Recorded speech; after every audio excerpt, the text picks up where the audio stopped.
We have this given question, 120 is 20% of what number?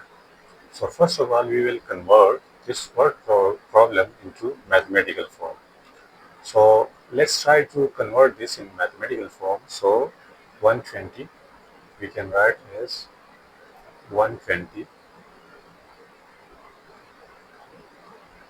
120 is, and mathematics is mean is equal to 20. So we will write 20 as 20, and percent we will write percent as 1 divided by 100.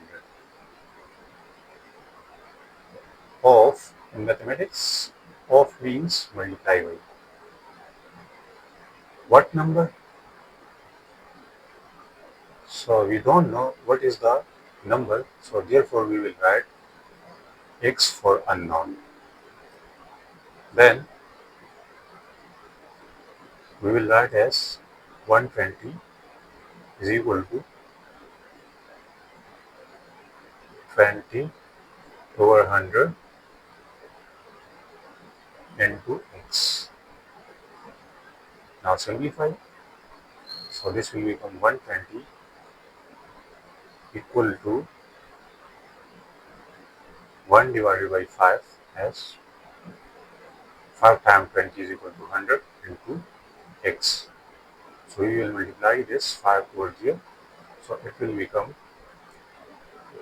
x is equal to 120 into 5. So it will become x is equal to 600. So 120 is 20% of 600. This is the required answer.